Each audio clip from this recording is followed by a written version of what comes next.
किसान एवं बागवान साथियों नमस्कार। कृषि दर्शन कार्यक्रम के आज के अंक में आप सभी का हार्दिक स्वागत है, अभिनंदन है। कृषक मित्रों, आज के कार्यक्रम में हम जो विषय लेकर आपके समक्ष उपस्थित हुए हैं वो है हिमाचल प्रदेश के पर्वतीय क्षेत्रों में आलू में लगने वाले रोग, कीट और उनकी रोकथाम के उपाय। और इस विषय पर जानकारी देने के लिए आज हमारे साथ स्टूडियोज में उपस्थित हैं केंद्रीय आलू अनुसंधान संस्थान शिमला के वैज्ञानिक डॉक्टर रविंद्र कुमार और डॉक्टर कैलाश नागा। जैसा कि आप जानते हैं ये हमारा सजीव फोन इन कार्यक्रम है। आज के विषय से संबंधित कोई भी आपका प्रश्न है या कोई भी समस्या है उसके समाधान के लिए आप हमारे कार्यक्रम से जुड़ सकते हैं और अपने सवालों के जवाब हमारे स्टूडियोज में उपस्थित आज के हमारे विशेषज्ञों द्वारा प्राप्त कर सकते हैं। कार्यक्रम में शामिल होने के लिए हमारे दूरभाष नंबर है 2800-177 और 2800-178। शिमला का STD कोड 0177 लगाना ना भूलें। तो जैसा आप जानते हैं कि आलू हमारे देश और प्रदेश की महत्वपूर्ण फसल है। इसका उत्पादन प्रदेश भर में कई क्षेत्रों में किया जाता है, लेकिन आज के कार्यक्रम में हम पर्वतीय क्षेत्रों में आलू का उत्पादन किस प्रकार से किया जाता है, इसमें कौन कौन से मुख्य रोग लगते हैं, कौन कौन से कीट हैं जो आलू की फसल को प्रभावित करते हैं और उनका प्रबंधन और रोकथाम हम किस प्रकार से कर सकते हैं। कार्यक्रम की शुरुआत हम आज के हमारे जो मेहमान है वैज्ञानिक डॉक्टर रविंद्र कुमार से करेंगे। डॉक्टर साहब, सबसे पहले कार्यक्रम में आपका स्वागत है। हमारे किसान साथियों को आप ये बताएं कि आलू की फसल में लगने वाले मुख्य रोग कौन कौन से हैं। देखिए, आलू की फसल में विभिन्न प्रकार के रोग लगते हैं, जिसमें जो फफूंद जनित रोग लगते हैं, जीवाणु जनित रोग लगते हैं और विषाणु जनित रोग लगते हैं।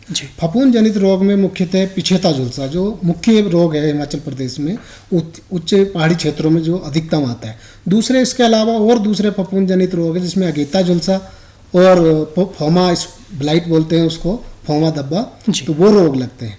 कुछ बीमारी ऐसी हैं फफूंद जनित जो मिट्टी के द्वारा लगती हैं, मतलब मृदा जनित है। जी। तो उसमें हमारा ब्लैक स्कर्फ जो लाहौल का एरिया है हमारा, वहाँ पर ये बीमारी लगती है। एक दूसरा वर्टिसिलियम बिल्ट होता है जो वो भी फफूंद के द्वारा लगता है। जीवाणु जनित रोगों में मुख्यतः बैक्टीरियल बिल्ट जो जितनी भी सोलेनेसी फसलें हैं उनमें लगता है और आलू में भी बहुत अधिक लगता है। जी। दूसरा एक कॉमन स्कैब जिसमें मतलब वो भी बैक्टीरिया के द्वारा लगता है, जीवाणु के द्वारा लगता है। ठीक है। तीसरा वर्ग आता है जिसमें विषाणु जनित रोग। तो विषाणु में बहुत सारे विषाणु जनित रोग हैं जो आलू में लगते हैं। हमारे देश में मुख्यतः सभी क्षेत्रों में 7 विषाणु हैं जिनके द्वारा ये रोग लगते हैं। जी। डॉक्टर नागा, अब मैं आपसे जानना चाहूँगा कि आलू की जो फसल है, आलू में कौन कौन से ऐसे कीट हैं जो मुख्य रूप से आक्रमण करते हैं। मैं किसान भाइयों को बताना चाहूँगा कि मुख्य रूप से 3 प्रकार के कीट आते हैं। जी। पहला पत्ती और कंद को खाने वाले, दूसरे रस चूसने वाले और तीसरे डिफोलिएट करने वाले। जी। तो आलू और कंद को खाने वाले मुख्य रूप से 3 कीट है, कातरा है, वाइट कर्ब है और PTM है जिसे पोटैटो ट्यूबर मोथ भी बोलते हैं। ठीक है। रस चूसने वाले कीटों में सफ़ेद मक्खी है, हॉपर है जिसे फुदगा भी बोलते हैं और तीसरा है थ्रिप्स होता है जिसे कास्ट कीट भी बोलते हैं। ठीक है। जो डिफोलिएटर्स होते हैं उनमें 2 कीट मुख्य रूप से हैं, एक तो टोबैको कैटरपिलर है, एक ग्राम पोर्ट बोरर। जी। डॉक्टर साहब, आपके पास वापस आना चाहेंगे। उच्च पर्वतीय क्षेत्र की हम बात करते हैं तो हिमाचल प्रदेश का कौन सा ऐसा क्षेत्र है जो उच्च पर्वतीय क्षेत्र में आता है, एक तो आपसे ये जानना चाहेंगे। दूसरा, आपने कहा कि आलू में जो मुख्य रूप से फफूंद जनित, जीवाणु जनित और विषाणु जनित 3 तरह के रोग है जो मुख्य रूप से लगते हैं। तो फफूंद जनित जो रोग है वो कौन कौन से, जैसे आपने कहा कि पिछेता झुलसा वो मुख्य रूप से ऐसा रोग है जो फफूंद जनित रोग है और आलू की फसल में उच्च पर्वतीय क्षेत्रों में उसका प्रभाव देखने को मिलता है, लगता है। तो इसके विषय में जो पिछेता झुलसा है इसके विषय में विस्तार से बताएं। पिछेता झुलसा पूरे विश्व की मुख्य बीमारी मानी जाती है जो आलू में लगने वाली, और ये बहुत पुराने समय से ये रोग लगता चला आ रहा है। तो ये फफूंद जनित रोग है, फंगस जैसी स्ट्रक्चर होती है उसकी जो इसका कारक है फाइटोप्थोरा, और ये रोग अभी भी इतना ज़्यादा लगता है कि जो जहाँ पर इसके लिए अनुकूल परिस्थिति होती है, तो मैं अपने किसान भाइयों को बताना चाहता हूँ उसके लिए कि जहाँ पर इसके लिए अनुकूल परिस्थिति होती है वहाँ पर ये रोग अधिक फैलता है और एक महामारी के रूप में फैलता है। इस रोग में क्या है, जो शुरुआती लक्षण होंगे वो यदि पत्ती को देखेंगे तो ये इस तरीके के लक्षण देख सकते हैं। तो ये जो पत्ती की निचली सतह है इस पे फफूंद, सफेद फफूंद जो कॉटन जैसी दिखाई देती है, तो किनारों से शुरू होती है। जी। ये पौधे के हर भाग में रोग लगता है, मतलब पत्ती, डंठल, आलू जो बनता है हमारा ट्यूबर, सभी भागों में रोग लगता है। यानी तो ऐसा कोई भाग नहीं है जिसमें रोग ना लगता हो।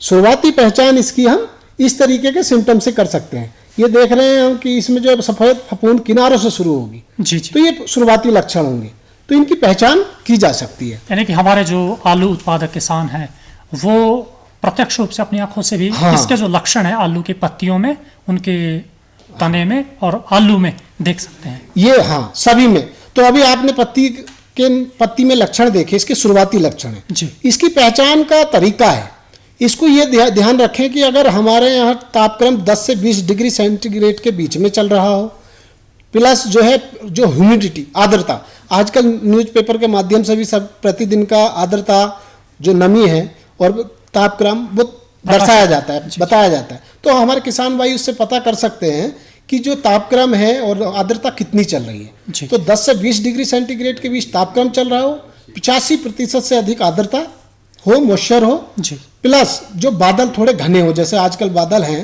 बरसात तो के हाँ, मौसम में भी। और प्लस थोड़ी रुक रुक के अगर बारिश हो रही है तो इस रोग की आने की संभावना बहुत अधिक है।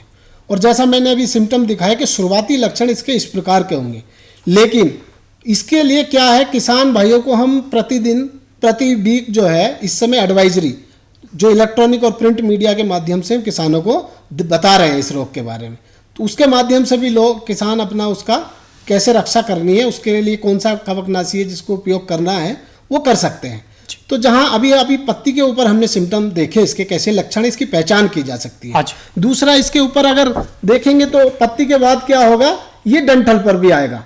तो ये भूरे कलर का, ब्राउन कलर के लक्षण होंगे उस पर, तो डंठल को भी पूरा खराब कर देगा, यानी कि हरे से भूरा रंग होना शुरू हो गया। तो ये पहले पत्ती पे आएगा, फिर धीरे धीरे डंठलों पे आएगा, और डंठल पे आने के बाद तने पे आएगा। मतलब जो ये होगा हमारा, ये देखिए इसके जो आलू बनेंगे, जो ट्यूबर बनेगा, वो ट्यूबर भी थोड़ा भूरे रंग के उस पर धब्बे होंगे। तो ये देखिए आलू पर जो भूरे रंग के धब्बे दिखाई दे रहे हैं, ये उसके कारण है। तो जब इसका मतलब ये कोई भी भाग नहीं बच रहा, हमारा पत्तियों को भी नुकसान पहुंचा रहा है, तने को भी नुकसान पहुंचा रहा है, और आलू जो बन रहा है वो भी उपयोग करने लायक नहीं है। इस आलू को यदि काट के देखेंगे तो ये देखेंगे कि इस तरीके का, इसमें ऐसा लगेगा आलू काटने के बाद कि जैसे कि शर्करा, मतलब शक्कर जो है आपकी शुगर, जली हुई शुगर में स्मेल आती है जी, उस तरीके की स्मेल इसके अंदर आती है। तो इससे इसका पता चल जाता है। अब बात इसके रोकथाम की आती है। हाँ, मान लो किसान ने देख लिया कि हाँ, उसकी जो आलू की फसल है उस पर पिछेता झुलसा रोग आ गया है और उसने उसके लक्षण भी पहचान कर लिए, तो कैसे वो प्रबंधन का, उसके रोकथाम के लिए क्या उपाय? तो जैसा मैंने बताया कि उस तरीके का तापक्रम, आर्द्रता और बारिश हो रही है और घने बादल हैं, तो अगर उस तरीके का मौसम है तो आप पहले से ही प्रतिरक्षात्मक स्प्रे कर सकते हैं। मतलब बीमारी आने का इंतजार नहीं करना चाहिए। फिर भी यदि ऐसे लक्षण दिखाई देते हैं, शुरुआत में पत्ती की निचली सतह पर सफ़ेद फफूंद किनारों से दिखाई देती है, तो आप समझ सकते हैं कि ये पिछेता झुलसा रोग है।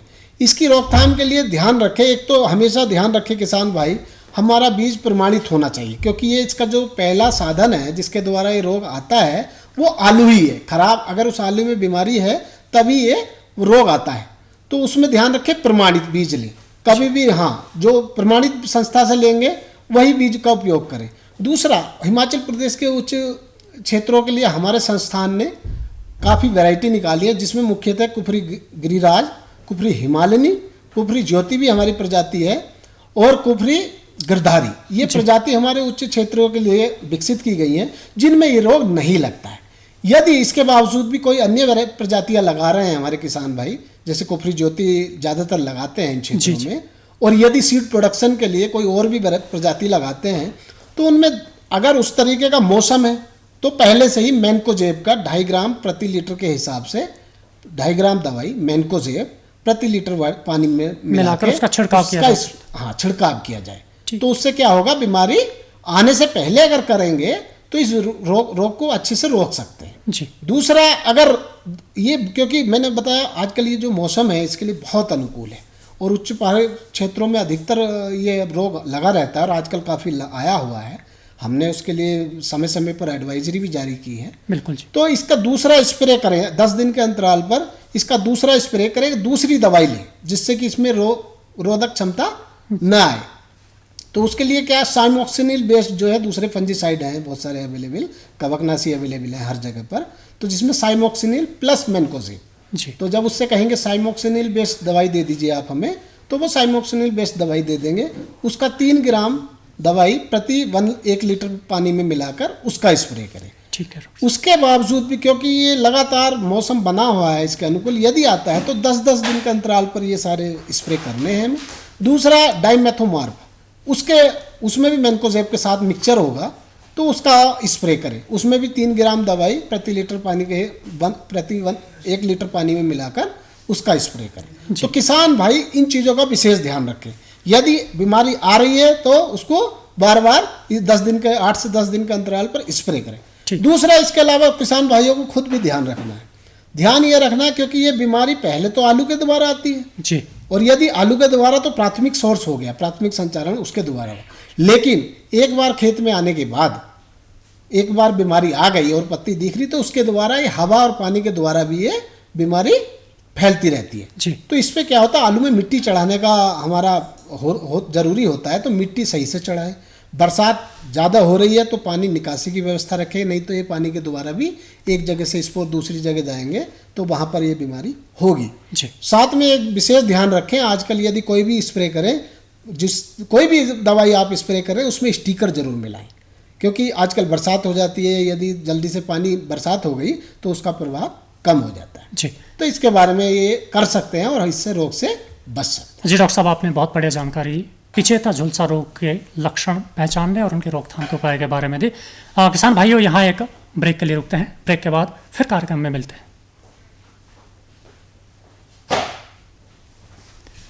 हर जोखिम से निकल कर फसल आए, सुरक्षित हो जाए। फसल बीमा से हर किसान अब आत्मनिर्भर हो जाए। अब सूखा पड़े या बाढ़ आ जाए, कोई डर नहीं। अब ओले पड़े या कीट पतंगे फसल खा जाए, कोई फिक्र नहीं। अब कैसी भी आपदा हमारी फसल पे आ जाए, क्षति होने पर हमारे दावों का उचित भुगतान मिलता है, क्योंकि हमने लिया है प्रधानमंत्री फसल बीमा। बुआई से फसल कटाई तक हर जोखिम का दावा, न्यूनतम प्रीमियम पर अधिकतम भुगतान का वादा। योजना से हर साल जुड़ रहे हैं 5 करोड़ से ज्यादा किसान। अब आपकी है बारी। नजदीकी कृषि कार्यालय, सहकारी समिति, बैंक शाखा, अधिकृत बीमा कंपनी या जन सेवा केंद्र में स्वेच्छा से करा सकते हैं पंजीकरण। फसल बीमा पोर्टल या फसल बीमा ऐप द्वारा भी किया जा सकता है पंजीकरण। प्रधानमंत्री फसल बीमा योजना, आपकी फसलों का संपूर्ण सुरक्षा कवच। कृषि एवं किसान कल्याण मंत्रालय, भारत सरकार। किसान साथियों, अंतराल के बाद कार्यक्रम में आपका फिर से स्वागत है। और जैसा आप जानते हैं, हम बातचीत कर रहे हैं हिमाचल प्रदेश के उच्च पर्वतीय क्षेत्रों में आलू में लगने वाले रोग, कीट और उनके रोकथाम विषय पर। और आप जानते हैं कि सजीव फोन इन कार्यक्रम है। आप कार्यक्रम में शामिल होने के लिए और आज के विषय से संबंधित अपनी समस्याओं के समाधान के लिए दूरभाष नंबर 28000177 और दूरभाष नंबर 28000178 पर फ़ोन करके अपने जिज्ञासा और अपनी समस्याओं का समाधान स्टूडियोज में उपस्थित हमारे विशेषज्ञों द्वारा प्राप्त कर सकते हैं। डॉक्टर नागा, आपके पास आना चाहेंगे, कौन कौन से ऐसे मुख्य कीट हैं जिनका आलू के फसल में जो है प्रकोप होता है, नुकसान पहुंचाते हैं और उनका हम प्रबंधन कैसे कर सकते हैं? इस विषय में आप हमारे किसानों को विस्तार से बताएं। जी, मैं आपके माध्यम से बताना चाहूँगा कि मुख्य रूप से जो सबसे ज़्यादा नुकसान पहुँचाने वाले जो कीट हैं वो 3 मुख्य कीट हैं। पहला है सफ़ेद लट, दूसरा है कातरा और तीसरा पीटीएम। जी, तो हम सफ़ेद लट के बारे में बात करते हैं तो जैसे नाम से पता लग रहा है कि सफ़ेद लट, तो ये लट जैसा दिखेगा और सफ़ेद रंग का होगा। ठीक। तो ये जो लट होता है इसमें भी 2-3 स्टेजेज होती हैं, लेकिन जो हमारी पोटैटो फसल को जो नुकसान पहुंचाती है वो लट होती है। तो ये लट ज़मीन में जो पोटैटो की जड़ें होती है उन पे फीड करती है और फिर जब आलू बन जाते हैं तो आलू पे बड़े बड़े होल्स बना के उसे नुकसान पहुंचाती है। जी। इस कीड़े का प्रकोप जब आलू लगा देते हैं और हार्वेस्ट करते हैं तब तक चलता रहता है। ठीक है। तो ये इसकी पहचान और रोकथाम हमारे जो किसान है वो कैसे करें? जी बिल्कुल, जब आपको खेत में आलू के पेड़ जब आपको विल्ट करते नजर आए तो आप समझ सकते हैं कि नीचे कोई ना कोई ज़मीन में कीड़ा है। तो जब आप खोद के जड़ों के पास में देखेंगे तो आपको अंग्रेजी के अल्फ़ाबेट सी जैसी सफ़ेद रंग की लट दिखेगी, तो आप पहचान सकते हैं कि ये वाइट कर्व है। तो इसके नियंत्रण के लिए मैं बताना चाहूँगा कि इसके नियंत्रण को हम 2 तरीक़ों से करते हैं। पहला तो होता है अडल्ट मैनेजमेंट, दूसरा होता है लार्वल मैनेजमेंट। जी। जो अडल्ट मैनेजमेंट होता है वो भी उतना इंपॉर्टेंट होता है जितना हमारे खेत में जब लार्वी नुकसान करती है उसको मैनेज करना होता है। ठीक है। तो इनके अडल्ट जून महीने में बाहर निकलते हैं ज़मीन से, और शाम के टाइम पे बाहर निकल के ये पीच, पियर, एप्पल, एप्रिकोट ऐसे प्लांट्स पे फीड करते हैं। और कुछ वाइल्ड प्लांट्स भी है, खेर एंड खेती, उन पे भी ये जाके फीड करते हैं। रात पर वहाँ फीड करते हैं और सुबह आके वापस ज़मीन में आके अंडे देते हैं। तो इस तरह से इनका साइकिल चलता है। तो ये अंडे देने के बाद में जो लार्वी बनती है वो नुकसान पहुंचाती है, जैसा हम पहले देख चुके हैं जी। तो अडल्ट को मैनेजमेंट करने के लिए क्या करना है, जैसे ये शाम को निकलते हैं तो ये लाइट की तरफ अट्रैक्ट होते हैं, तो हमें लाइट ट्रैप्स लगाने हैं जी। तो लाइट ट्रैप्स में इनके अडल्ट फंस जाएंगे तो नेचुरली ये आगे अंडे नहीं दे पाएंगे। ठीक है। ठीक है। दूसरा अच्छा, इसके अलावा मैं लार्वल मैनेजमेंट पे भी बात करना चाहूँगा कि ऐसा नहीं है कि जब आप खेत में लार्वा का डैमेज देख रहे हैं तभी इसको रोक पाएंगे। इसके अगर आपके खेत में पहले भी आप प्रकोप देख चुके हैं तो आपको खेत की तैयारी के साथ में ही इसका प्रबंधन शुरू कर देना होगा। जब आप खेत तैयार कर रहे हैं तो आपको खाद है वो सड़ी गली यूज़ करनी है। दूसरा, आपको खेत में फोरेट टेंजी नाम का इंसेक्टिसाइड आता है ग्रेनुलर फॉर्म में, वो आपको 25 किलो के हिसाब से प्रति हेक्टेयर के हिसाब से आपको खेत तैयार करते समय मिला देना, मिट्टी में मिलाना है। बिल्कुल। फिर भी आपके खेत में अगर इसका प्रकोप रहता है तो क्लोरपायरिफॉस नामक की एक दवा आती है, उसका 2.5 ml प्रति लीटर के हिसाब से आप उसको बजरी में मिला के और उसको छिड़काव कर सकते हैं। जब मिट्टी मॉइस्ट होगी तो ये ऑटोमेटिकली नीचे ज़मीन में चला जाएगा। एक्चुअली इसके केस में मैं बताना चाहूँगा स्पेशली कि किसान क्या करते हैं कि जब वाइट कर्व लग रही है, सफ़ेद लट लग रही है, तो ऊपर पत्तियों पे स्प्रे करते हैं, वो कारगर नहीं होगा क्योंकि ये ज़मीन पे जड़ों पे फीड कर रही है। तो आपको इंसेक्टिसाइड जो भी क्लोरोफाइरिफॉस है उसको बजरी में मिला के और छिड़काव करना है। जी। अब दूसरा जो आपने कीट बताया पात्रा, वो किस प्रकार से जो आलू की फसल को प्रभावित करता है? जी, मैं आपको बताना चाहूँगा कि कातरा भी जो सफ़ेद लट की तरह पत्तियों पे ऊपर फीड करता है, इसके अलावा नीचे ट्यूबर पे भी फीड करता है जी।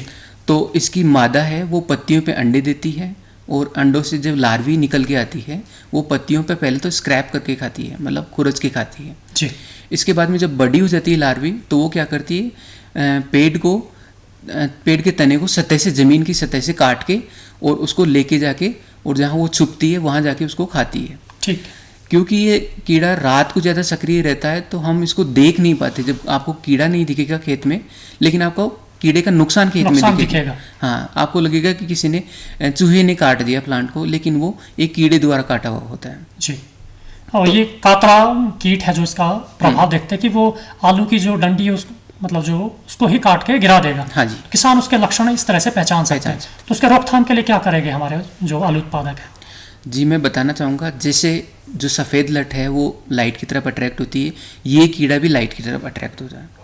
तो आपको लाइट ट्रैप लगानी है, एक लाइट ट्रैप लगानी है प्रति हेक्टेयर के हिसाब से जी। और मैं ये भी बताना चाहूँगा कि जो लाइट ट्रैप लगाते हैं अगर इसको कम्युनिटी बेसिस पे लगाया जाए, मतलब सभी फार्मर इसको यूज़ करें तो इसके बहुत अच्छे नतीजे आते हैं, इसकी पॉपुलेशन काफ़ी कम हो जाएगी। इसके अलावा इसके फेरोमोन ट्रैप्स भी आते हैं जो इनके नर पतंगे हैं उनको ट्रैप करके उनको मारते हैं जी। अगर फिर भी आपको लगता है कि बहुत ही ज़्यादा डैमेज हो रहा है खेत में तो आपको इंसेक्टिसाइड एप्लीकेशन कर सकते हैं। इसके लिए क्लोरपायरिफॉस या क्विनोलफॉस दोनों में से कोई 2.5 ml प्रति लीटर के हिसाब से स्प्रे किया जा सकता है। ठीक है। और डॉक्टर साहब तीसरा कीट आपने कौन सा बताया उसके विषय में भी? जी, मैं बताना चाहूँगा, एक और कीट है PTM, जिसे पोटैटो ट्यूबर मोथ भी बोलते हैं। इसका ज़्यादातर प्रकोप देखा गया है जो कांगड़ा वैली है वहाँ पे बहुत ज़्यादा नुकसान होता है इसका, बाकी एरियाज़ में इसके कम प्रकोप होता है। ठीक है। हाँ डॉक्टर रविंद्र, आपके पास आना चाहेंगे।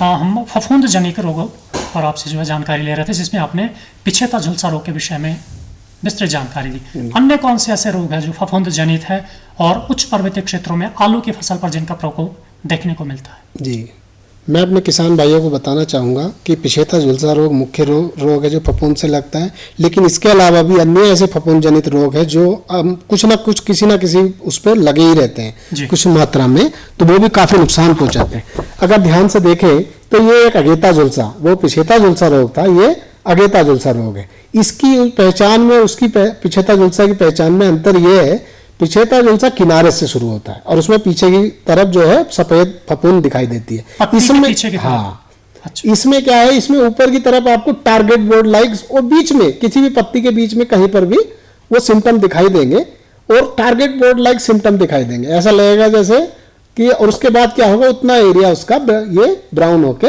रह जाएगा। तो ये एक फफूंद जनित ये भी रोग है। इसके अलावा एक फोमा, ये भी देखा होगा हमारे किसान भाइयों ने अपने खेतों में, ये बहुत अधिक आता है। हालांकि इससे नुकसान उतना अधिक नहीं होता जितना पिछेता झुलसा में होता है, लेकिन इससे भी क्योंकि पत्ती खराब हो गई तो उसमें पोषण नहीं बनेगा, पोषण नहीं बनेगा तो आलू नीचे जमीन में अच्छा नहीं बनता। तो ये जो दो बीमारी हैं जो एक सी लगती हैं फफूंद जनित, इसमें जो मैंकोजेब का हमने स्प्रे किए बताया था मैं उस पिछेता झुलसा रोग के लिए, वही स्प्रे इसके लिए भी कारगर है। तो यदि अगर हमने पिछेता झुलसा रोग के लिए किया है तो फिर इसमें अतिरिक्त स्प्रे करने की आवश्यकता नहीं है, जो कवकनाशी की बात।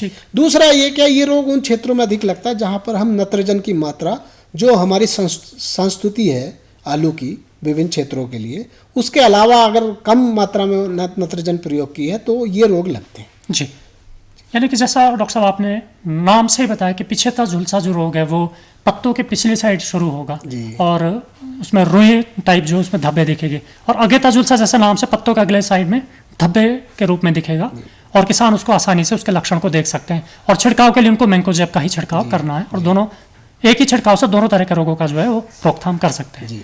तो इसके अलावा अगर हम, ये तो बात हुई फफूंद जनित रोगों की, अगर हम जीवाणु जनित रोगों की तरफ पढ़ते हैं तो कौन से ऐसे रोग है जो जीवाणु जनित है और उच्च पर्वतीय क्षेत्रों में आलू की फसल को प्रभावित करते हैं? जीवाणु जनित रोग दो मुख्य रोग हैं यहाँ पर, जिसमें बैक्टीरियल बिल्ट जो बैक्टीरिया के द्वारा लगती है, मतलब जैसा कि नाम से ही जाना जाता है जीवाणु जनित, और दूसरा है कॉमन स्कैब जो तो ये दो बीमारी ऐसी हैं। तो उससे पहले मैं आपको बताऊं, ये जितनी और बीमारियां हैं जीवाणु जनित हैं ये सारी मृदा जनित हैं जी। तो मृदा जनित में बिल्टिंग होती है, बैक्टीरियल बिल्ट की बात कर रहे हैं हम, तो दो तरीके से बिल्ट पहचान सकते हैं।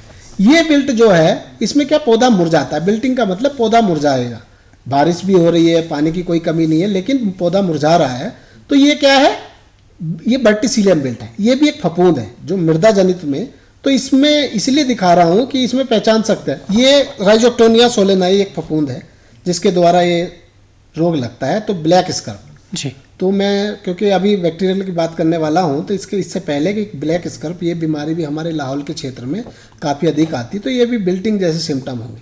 तो बिल्ट के जो सिम्टम है वो कई प्रकार के होते हैं, कुछ फफूंद जनित होंगे, कुछ बैक्टीरिया जनित होंगे, जीवाणु जनित होंगे। दूसरा इसमें जो फफूंद है जिसके द्वारा भी बिल्टिंग होती है वो होती है आपकी ये वर्टिसिलियम बिल्ट, वर्टिसिलियम फफूंद होता है। जी, डॉक्टर रविंद्र और डॉक्टर कैलाश नागा, आपने बहुत बढ़िया जानकारी हमारे किसानों को दी कि उच्च पर्वतीय क्षेत्रों में आलू की फसल में उनके रोग, कीट और उनके रोकथाम के लिए हमारे किसानों को क्या करना चाहिए। समय सीमित है। किसान साथियों, ये था हमारा आज का कृषि दर्शन कार्यक्रम, जिसमें हमने उच्च पर्वतीय क्षेत्रों में आलू की फसल में लगने वाले रोग, कीट और उनके रोकथाम के विषय में जानकारी दी। उम्मीद करते हैं आज के कार्यक्रम से आलू उत्पादक किसानों को जरूर लाभ पहुंचा होगा। आज के अंक को यहीं पर संपन्न करते हैं। अनुमति दीजिए आप सभी को। नमस्कार।